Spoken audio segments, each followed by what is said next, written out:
Welcome back to a Bevy of Bloods for round 3 of the AFLW season. In this week's episode, we talk about the loss to the Lions, although the girls did look competitive and getting on with it. In their second season, we are getting excited about the way they look. So fluff up your tail feathers and settle in for a potentially, but hopefully, yes, biased yarn about all things to do with our beloved Bloods.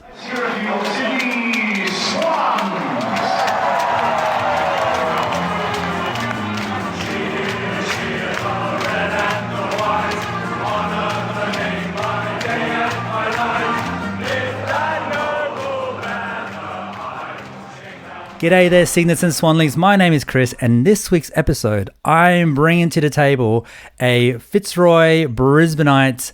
We have Grant all the way from Finland. Grant, welcome to the potty. G'day, Chris. It's nice to join you here. Not a first-time listener, amazingly, even though I'm not a Swan supporter. Good mate of Steve-O's, so I've listened to his thoughts every now and again, and I'm really pumped to talk about the game that happened on the weekend. Superb, mate. It's good to have you. So, as you mentioned there, you're mate to Steve-O. Steve-O lives in Finland. How did you get to know Steve-O? How did you become an AFL fan, and what brought you to Fitzroy/Brisbane? Well, I've ended up in Finland the way most men end up in Finland, and that's meeting a Finnish girl. So that was a long time ago. But yeah, when I first moved over here, didn't really know anybody, but I had a couple of connections over here, Australian and Finnish, and they played football in Helsinki. So I didn't want to travel to Helsinki every week to play football, so I decided to start my own team here in Turku with another Australian guy who's from Geelong. And then after a couple of years, I think Steve came along and joined in. So that's how I got to meet Steve, and just talked footy all the time. We just love talking footy. But yeah, growing up, I was a Fitzroy supporter, which wasn't great, let's be honest. Yeah, following a team that was not winning very often, but I still just loved them. There was just something about them. And I had the big decision at the end of 1996 when they merged with Brisbane. Do I decide to barrack for an interstate team or not? But my favourite player was Chris Johnson, and he was one of the guys that got sent up there as part of that deal. And I thought, I can't barrack for any other Victorian team because I've hated all of them for so long. I just can't do it. So, decided my father and I both decided to switch to Brisbane, but my brother decided to switch to Richmond. I'm not very happy about that either. Do you talk to him anymore? We've got half the family Richmond, half the family. Yeah, it's water under the bridge. I mean, he wasn't very happy after we won 3 in a row, but it was good fun. Yeah, it was good. The first couple of years were rough, and then it got real good real quick. So I was pretty happy that we made the switch and followed the Lions up there. Beauty, mate. That's awesome. So I'm glad to have you on to the potty. I know that you're a big AFLW fan, as well as being a general footy fan. Of course, bringing you on for this game that the Swans played against Brisbane is perfect. So let's just see how one-eyed either of us are along the way. Let's get stuck straight into the game details. Last Sunday, our Sydney Swans girls were defeated by the Lions by 55 points with a final score of 14-3-87 to the Lions and 4-8-32 to the Swannies. All right, first impressions, Grant. I'll pass it over to you. What did you see from your girls? What did you see from ours? What did you see in the game generally? I was kind of interested to see, because we haven't played the Swans before, and I haven't seen much of the Swans this year because unfortunately the Lions games and the Swans games were actually played at the same time. But I'm a huge fantasy football freak, love fantasy football, so I've been very interested in watching the Swans girls. So I was kind of interested to see how the Swans would back up against a more seasoned team like they did against Geelong. The Cats really, jumped them early, and unfortunately that's what happened here. We just jumped the Swans early. Yep. And you could just tell the intensity of the Lions was a little bit higher and a little bit more switched on early. The pressure on the contest, the amount of tackles, the hard running on the wings, It really showed that we were switched on. It was early we could tell that the Lions were switched on and ready to go. Did you? So I agree with all of those. High pressure on the Lions. They got in front a bit quickly. So the total opposite of what's happening with the men's. The men's kind of have gotten handle of in the fourth quarter. The women's are kind of being handled on in the first. Something for the team to look at last two games. But as we know, Brisbane was one of the original teams that came to the competition. So this would be their 8th year. So a very different outfit, but you could see from the very beginning, and I'll probably throw it back over to you, that there was a lot more polish. There was a lot more intensity. There's a lot more knowledge where the game was heading. It seemed like they got the numbers to where the ball was going rather than always sitting behind it. That's what I saw as well. Yeah, it's pretty clear that you can see the experience levels that we have, even though we've lost a couple of experienced heads like nearly every trade season, and especially this year with Bates, Bodie and Wardlaw leaving the team. It's that next rung of players that have been able to fill those gaps. So the Balladors, the O'Dwyer, the Conways, the Jade Allingers, they stepped in beautifully. And like even losing someone just before the game started, Ruby Spark, to then be able to move our best player on in the grand final last year and just put her forward. She's probably never played forward in her life, but was in Shannon Campbell, but was still able to play that role well. So it's like it doesn't matter where we put them, the girls just play their roles and play good footy. Yeah, your forward line wasn't looking too bad either. Like 14-3, you're kicking unbelievably straight, close to 90%. Like, yeah. If we really were to just bring those back to what would be league average numbers, the Swans look somewhat competitive. The numbers are kind of roughly where I thought they would be for a competition like this one. But yeah, kicking that straight 14-3 is wild, and that forward line of yours is crazy good. And I predict that you're up there in top 4 form. What do you see? Do you feel the same way? After these first few games, yes, after the Richmond performance, I was a little bit worried, especially after losing all the talent we did. But Richmond seemed to have just worked us out. But we also lost Taylor Smith for this game, who would have been playing full forward. So to be able to play without Ruby Spark and Taylor Smith and still be that effective in the forward line gave me real good hope that, yeah, maybe we are still up there and about, when I thought we were going to have maybe a fairly big drop-off. But no, it was really good, and the forward line worked really well. That 14-3 is a bit crazy. I mean, some of those goals you would not expect to go through. Hodder's goal. Yeah, Hodder's one was wild, yeah. Dakota Davidson's from the boundary line. I mean, that stuff you don't really expect, but when it's your day, it's your day. Yeah, and you got to take the chances when they come, right? And that's just a good team's going to do that to you. And a good team needs depth. If you don't have the forward line to do it, throw in a couple of girls, and your system will work it out, and the talent that you've got on the pitch will work itself out as well, mate. What about the Morfitt versus Hickey? I felt you've got two pretty good players going in the middle. Morfitt, of course, really raking it up in hit-outs, week to week, kind of getting better. Gotten a rising star a couple of times. One time this year. So what did you see out of that ruck battle in your eyes? I was really looking forward to this. I know Morfitt had played well the first couple of matches, but hadn't come up against a really recognised ruckman like someone like Hickey. And Morfitt was all over her. It was a pleasure to watch such a young talent just outplay an experienced ruckman. And she was everywhere. She was winning hit-outs. They were good, clean hit-outs too. I mean, the clearance numbers were similar, but her hit-out numbers were fantastic, and she was getting around the ground really well. She looked really mobile, great set of hands, and marking. And she is looking fantastic is she 19, 20? I mean, yeah, she's a child. It's unbelievable. Yeah, she's got a huge future ahead of her. I really hope, there's no injuries or any troubles like that, because she's got some serious talent. Yeah. We're going to get into her when we start talking about the Bob medal and some of the cool things she did in the game. And if we just quickly roll through, I think my favourite moment in the game was her little ruck rovering with, I think it was against Hickey.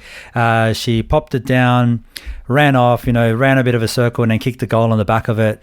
And that's a girl with intent. That was hard running. That was follow-up work. That was just a perfect moment right there and then. And as you said, she's young, she's doing all that, and from all understanding is that she felt that she was somewhere good, but she wasn't committing herself to it. And in the off season, she said, I'm going to run 4K every day without fail. I'm going to get fit. I'm going to get good.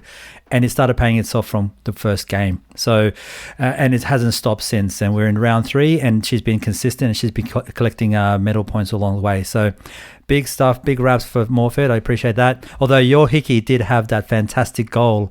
Was it at the end of the half or so? Where where she got herself a free kick, dubious free kick, I'll say that much. But nonetheless, a fantastic kick from the boundary. So, yeah, she's a weapon in herself. The forward line, just quickly, Hodder, and dragging it back to where the Swans are. Hodder is an absolute animal. She is wild. She's quick. She's aggressive. She's insane. She kind of reminds me of like a Charlie Cameron in that way. She can be anywhere, and she's a sharpshooter along the way. The pressure that she's putting on the ball alongside all of the girls in your forward line, the Swans lost the inside 50 tackle count 17-3. 17 inside 50 tackles for the Brisbane Lions. The girls in that back line were put under so much pressure. It's no wonder that they got 14 goals for their effort. Is this something that the Lions are just actively good at, or is this something they got on top of the Swans for? This is something the Lions have always been good at. That pressure in the forward half has always been something they've really tried to work on and improve year on year. And Courtney, coming from that rugby background that she has, her tackling pressure and her ability to hold tackles, that's the important part. Finish them. Because a lot of tackles can be broken in the women's game, and it happens a lot. But her tackles stick. And that's the important bit. And she's great. She's great on the ground. Her front and centre work is fantastic. She's got speed out the back. She's actually quite good overhead if she needs to be, and there's quite a few times last year where she needed to be that hit-up lead forward, and she can do that too. We can move her into the midfield if we need to as well. So she is someone you've got to keep your eyes on all the time. She's scary. She is. She's great to have on your team. Like you said, watching Charlie in the men's and watching Courtney in the women's, it's not a bad time to be a Lions supporter. There's something to be said about it. I don't know if she's got a theme song like Charlie does or not, but it's a pretty sweet little run. Our backline on a general sense, and just talking back to the Swans fan about the Swans just generally. Last year, they were just bombarded, as you could imagine. First year in, they weren't getting too much help around, and they were getting just lit up. And it was hard for them. They had a hard run. And this time around, although they were being lit up again in the form that 14 goals, of course, scored on them, but the girls the Brisbane got pretty lucky with the quality of those kicks. But all in all, the backline held up pretty well. Like there was a lot more organised, but they just didn't manage to get the numbers where they needed to get the numbers. It always felt like Brisbane got 2 players in the right location, managed to get a ball over the head of a couple of our players, and you got speed like Hodder. She's going to make sure she gets a couple of steps ahead, and she did that I think 2 or 3 times in the game. So there's something to be said about our backline is very good, but there's obviously something missing, and there's just a little bit of the pieces still missing. Bit of speed, another couple of personnel, but all in all, they're holding up very well considering how much damage they're putting under. Yeah, I think so.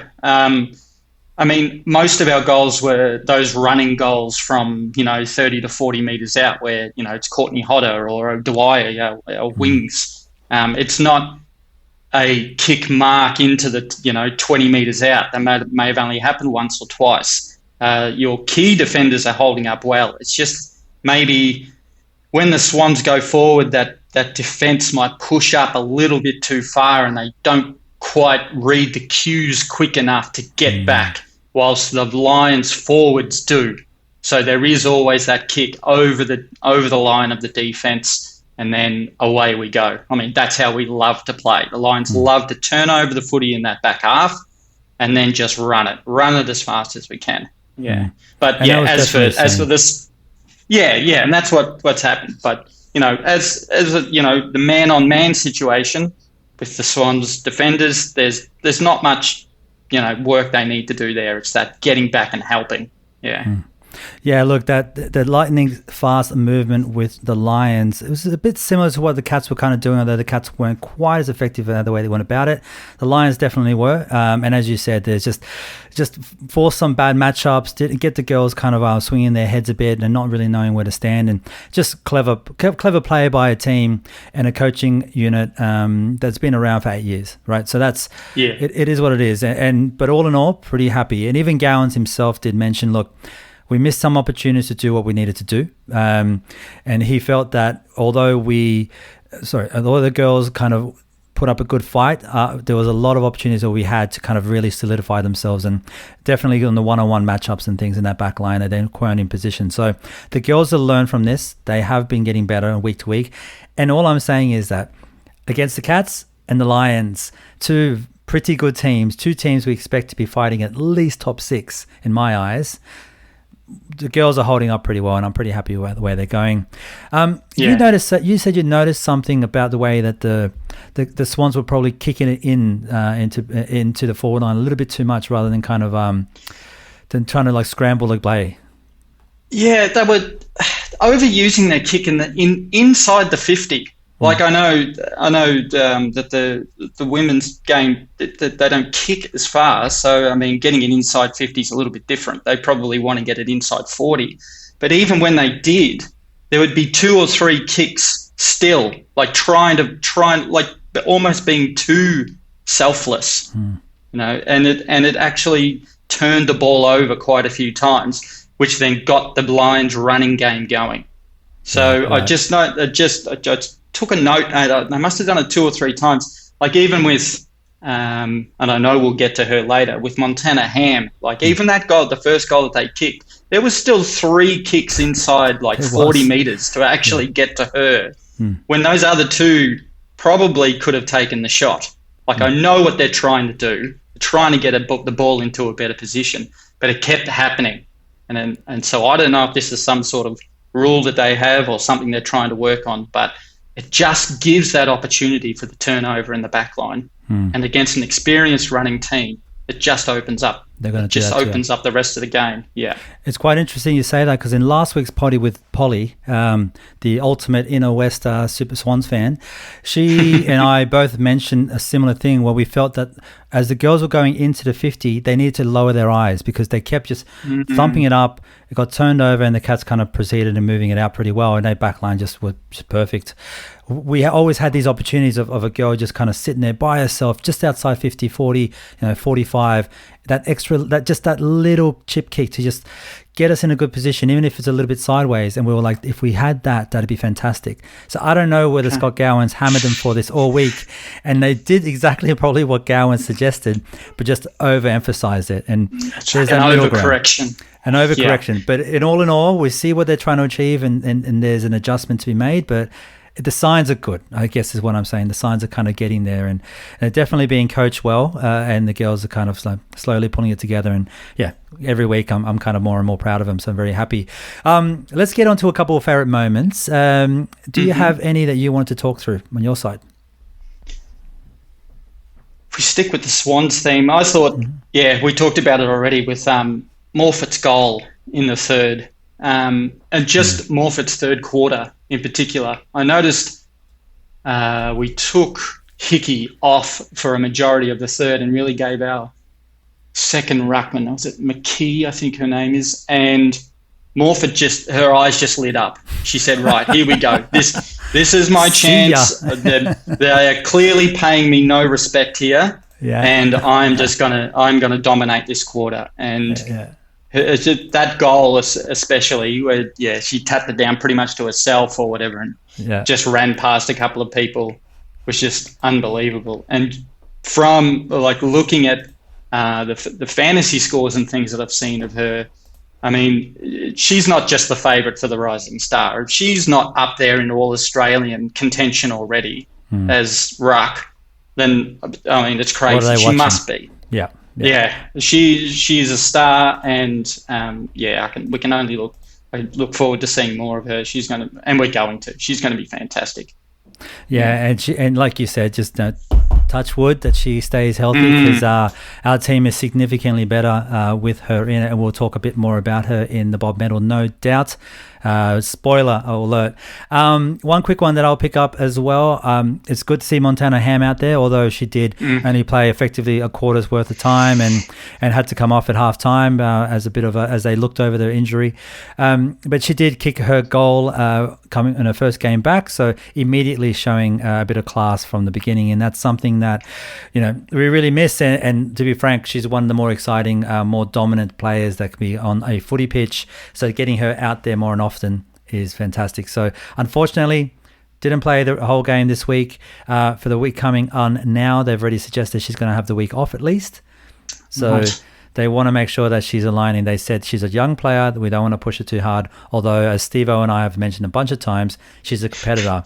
She probably wants to be on the pitch every minute of every day. So it's probably killing her. But you know what? Hold back that demon. She'll come out there and just start dominating. I reckon she's a feisty one. Mate, back to you for any favourite moments or missed chances. Another favourite of mine was obviously Courtney Hodder's goal in the pocket there, amongst a nest of swans, and just off the ground, a little step to the left, and then bang. Like that's of the highest quality. It's unbelievable to watch her progression as well. She's just getting better and better. But yeah, so that was fantastic. And then seeing Montana Ham out there, some players, you can just look at the way they move, their skill execution, the way they run lines and find space. You just know they're going to be they're something special. And she is just a delight to watch when she's on the field. So I really hope they take their time with her and just get her right, get that foot right, because she's gonna be the one that moves into the midfield. Is that to match up with Malloy and Gardiner and Ham and Morford in the middle? That is a dynamic, powerful midfield. Yeah. So looking forward to that very much. So that'll be great to watch. We spoke a lot about it in the pre-season review, where Steve-O and I were basically frothing at the idea of all those names in the picture. So yeah, just like, let's get her in there at some point. One missed chance for me, not so much of a missed chance, maybe a favourite moments for a Lions fan, a little bit of missed chance for the Swannies. Chloe Malloy held down pretty successfully in her tag. Only touched the ball 11 times, with 8 of them being contested at 36% efficiency. So well and truly shut out of the game. And what I do love about Malloy, though, is that she hates a tag and she's feisty. She fights back. And you want to, if your captain's being held off the game and then trying to do whatever they can do to just do something, at least start throwing some punches or something. I'm all for it. So at least we saw a bit of mongrel from our captain, which we know how much of a star she can be. And yeah, look, congratulations, I guess, from a very good tag. Who was it that was tagging? Was it Sark? Kathy Spark. Yeah. Kathy Spark is one of the. She's probably one of the best taggers in the comp at the moment, because she can hold a superstar down to that many possessions, but also get her own footy. She's lightning quick, incredibly strong, and yeah, she did a great job. I noticed your coach Gow was at quarter time. I heard him speaking to the group, and they knew this was a problem, that Malloy was being held to 2 was a problem, and actually moved her to the forward flank. But then was telling them, as soon as that ball went up in the air, to play as that extra midfielder and get down into defence. I mean, that's just smart. That's trying to break that tag and trying to get her back in the game. And that worked a bit better for the Swans. But geez, I don't know. I mean, that goal that Chloe kicked in the first round was ridiculous. But think she might need to work on her left foot a little bit, because I mean she kicked 0-4, and I think 3 of those were maybe that right foot banana kick trying to replicate from round 1. If she was just able to settle, put it on her left foot, get 2 of those 4, you know, because they were in the second half as well when the Swans were coming at us pretty strong. That makes that scoreline a lot closer than what it looks. Yeah. All right. Homework to be had for Chloe. A bit of left foot action. No doubt she'll probably pick it up as long as she continues to build out her resume as a phenomenal AFLW player. Okay, let's move on to the Bob medal, which is our equivalent of the Bob Skilton medal. We give 3-2-1 points out to the best Swans players, and this week they win in anticipation of what is this week an ode to the Irish players that we have this week at the game at Henson Park. We are going to provide them with a tray of Irish sausages to celebrate the round.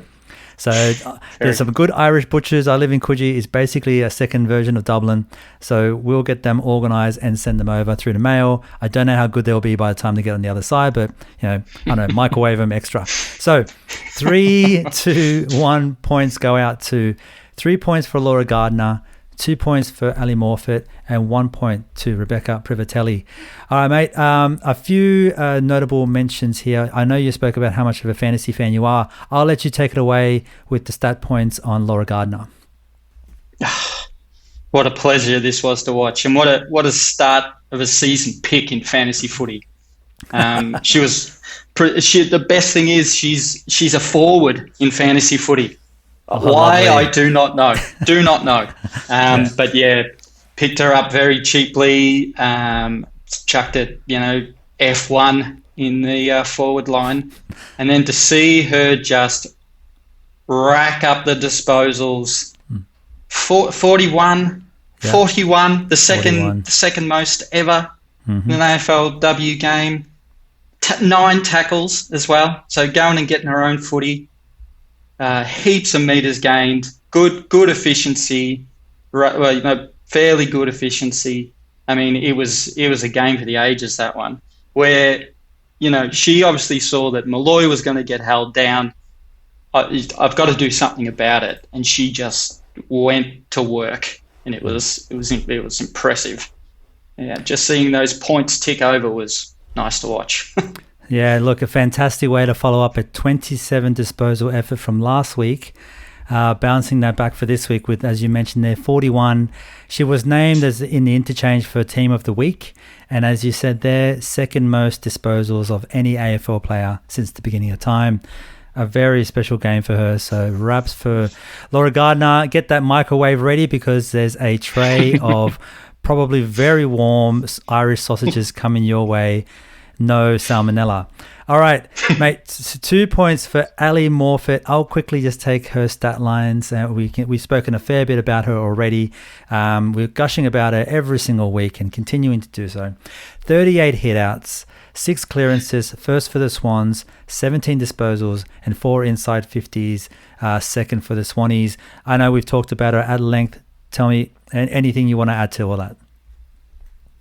Oh, geez, can I give her any more raps? Really, she's fantastic. But like I said, she would be my favourite for all Australian ruck at the moment. And if she just keeps going the way she's going, then I think she's got that position locked in. To be honest. Yep, totally. Look, one thing I did notice is she only got the 2 tackles. I would like to kind of see her kind of put a bit more on that, and more marks. I think she's getting 2 hands on the ball on the regular. So if she can just kind of soften those hands a little bit, clunk some of those marks, as she's normally in a good position, she's normally in front, she's quite aggressive, she's a good runner.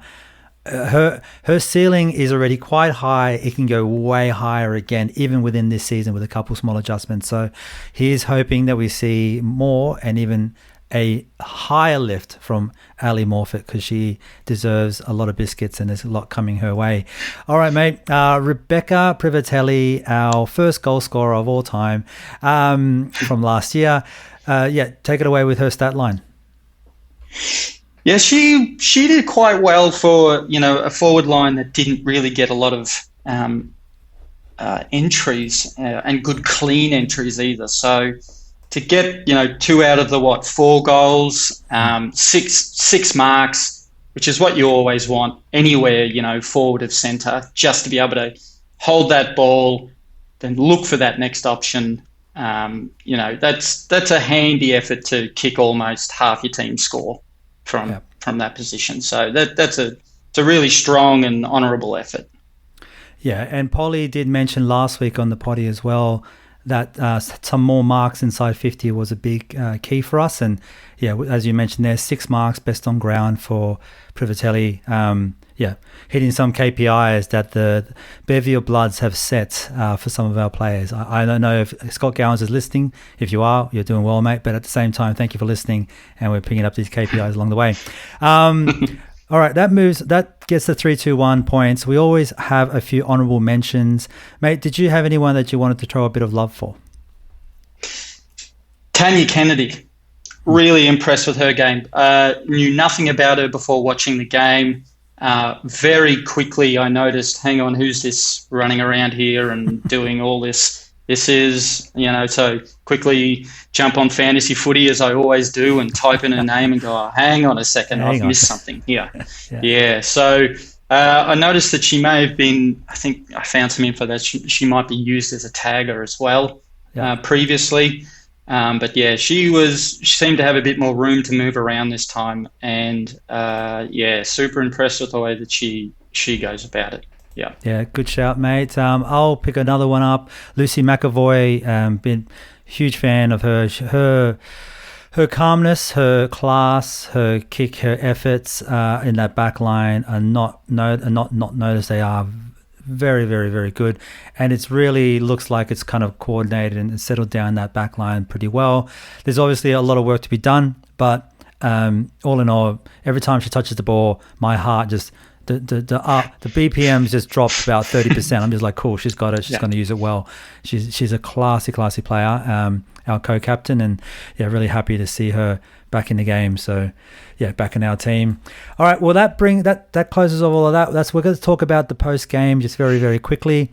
As that stands on the ladder, we dropped down to 12th place at 62%, with the next 3 games being Carlton, Port, and West Coast, Carlton, Port, and Hawks. So we got ourselves West Coast next week at Henson Oval, Marrickville, the cultural ground of the AFLW team in my eyes. And I know Polly's going to be pumped about getting out there. So, mate, they're coming in 18th. They've lost to the Dockers by 8 in the first round, lost to the Suns by 73, and then lost to the Blues by 53. They've had a hard run of it. What do you see from that game? How do you think the Swans are going to fare? I think the Swans are going to do really well here.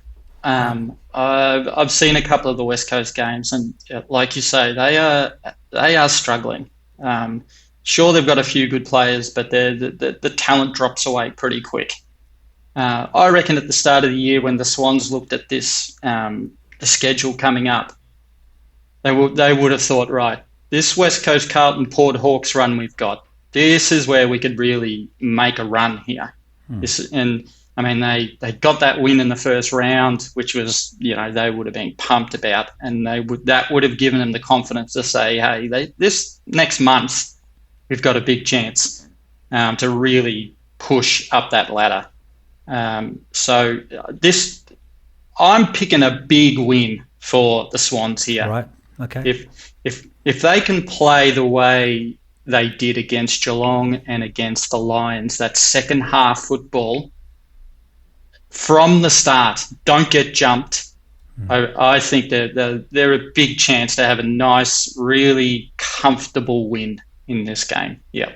Yeah, I don't disagree. I'm quite a nervous Swans fan, so I always kind of hold back from giving any ideas of how I'm feeling it's going. And Steve-O, who joins me on the potty, of course, on the regular, is way more flippant with his points and everything. But I don't disagree. I suggest that this is an opportunity for the Swans to get their second win of our career.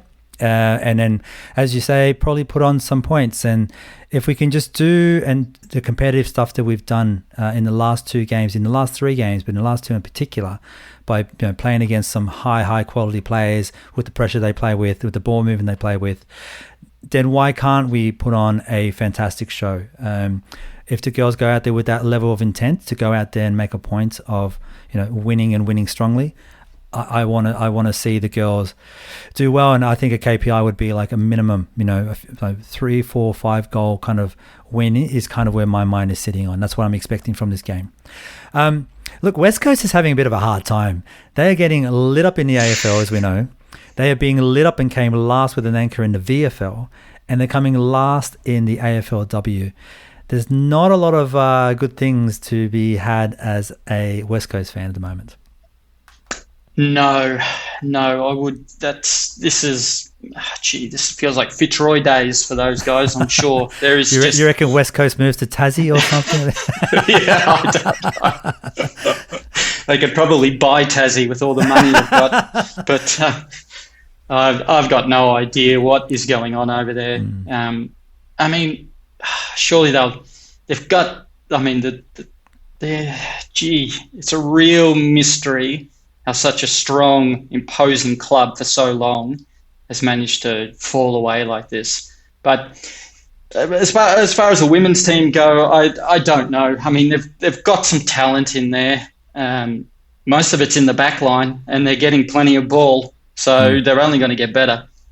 But yeah, someone's got to come last. Someone's got to be struggling, and even the teams on the bottom of the ladder will always put up a good fight once or twice a year. The men's Eagles team lost by a point and then got a win late, and so you never know. They might come over here thinking Swans are a new team. Swans are a new team as well, a couple of years old. They're big favourites to win on their home ground. Let's go and shake them up. There's that possibility as well. But I just think the class of Sydney, especially in that midfield, and I reckon Chloe Malloy is going to be absolutely firing and ready to go for this game to try and, get back to that first and second round form. And, yeah, I think it's going to be a good, strong win for them. I really hope so too. Yeah, I think definitely as a Swans fan, we're looking for that. A couple there, they've got some good players, as you said there, but there's a bit of a gap between what their good players are and everything in between. But Emma Swanson, you'd have to say from the Eagles, is quite a good player. She's very, very tidy, classy player, high disposals, clearances, tackles, a one girl wrecking crew. She's all about it. So I just wonder whether that's an opportunity for one of our girls to go as a tag, or just basically shut her down, to just eliminate the quality that she can have, or let her make a run and just see what we can do playing our own game, which I'm kind of for at this point. Unless she gets off the chain, just kind of let's play our own game, let's play our positioning, let's do what we need to do, play our structure, and get the girls to just kind of put a good team effort in, rather than depending on shutting down one of their players that we may be thinking about. So one thing to point there. The back line, as you mentioned there, Belinda Smith and Ella Roberts, great intercept numbers, but when the ball's coming in that often, intercepts are going to sometimes happen. So let's see if we can put on some damage. All right, mate, that wraps up all of that. Let's get into one last thing. I'm going to note very quickly, this week at Henson Park, they're going to do a can delivery run. So the Swans are actually joined with an organisation, the Addison Road Community Organisation, that they are asking all of the Swans fans to bring in cans. And as you go into the field, pass over the cans and then sort it out. So this is cans of food, cans of non-perishables. This is what it's all about. Every week, they feed over 8,500 people. Unbelievable work. So it's cans for a cause. Bring your cans. And if you take a can into the ground, make sure you take a photo of yourself with it and your Swans kit on. Send us a message. Let's put together a bit of a montage of all the good stuff and good work that our Swans fans are doing for the community. So well done to the Swans Club for putting this together, and let's get behind them. If you've got any questions about how it goes, jump into the website, even ping us. We'll send you the details of all of that. So cans for a cause, bring your non-perishable cans out there, your Spam, your corn, your veggies, all that stuff, canned spaghetti, baked beans, anything you can think of. That all goes a long way. It's 8,500 people is a good run for a great organization per week. As I mentioned earlier as well, Ireland Week. So we are celebrating our Irish girls, Tanya Kennedy, Paris McCarthy, Jenny Higgins, and Julia O'Sullivan. So, hey, dress up in a bit of green, show the girls some love, drink a bit of Guinness before the game at the pub. Let's get around it and let's make some fun of it. So again, make sure, if you get into it, make sure you call out those girls as well, because a very strong Irish contingent. And as Steve-O said in the pre-season potty, they go a long way. They go pretty hard. And if we can get more of those players coming over, from Gaelic football or hurling or something, we are in for a good time, because they are talented girls right off the mark. Grant, anything from yourself that you wanted to say before we wrap this all up? Yeah, a couple of little things. I don't know if you noticed or not, but even though the game was at Springfield, the new AFLW centre and men's centre out in the suburbs of Brisbane, there was someone behind the goals that had a big "Go Bloods" sign. Oh, nice! Huge, a big one. I can't remember the colours. Maybe it was black and like an iridescent green or something. But go back, you can see. Just go watch the highlights of the game or something. But there was somebody there with a "Go Blood" sign. That's like right. a big one behind the goals. That is dedication. That is brilliant. And good. I mean, if that person is listening, or if somebody knows who that person is, I mean, get them on here to talk to you, because they must be big fans, huge fans. That is just brilliant. 10 I thought that was out of fantastic. 10 effort for that fan, 100%. That's star quality stuff. Yep.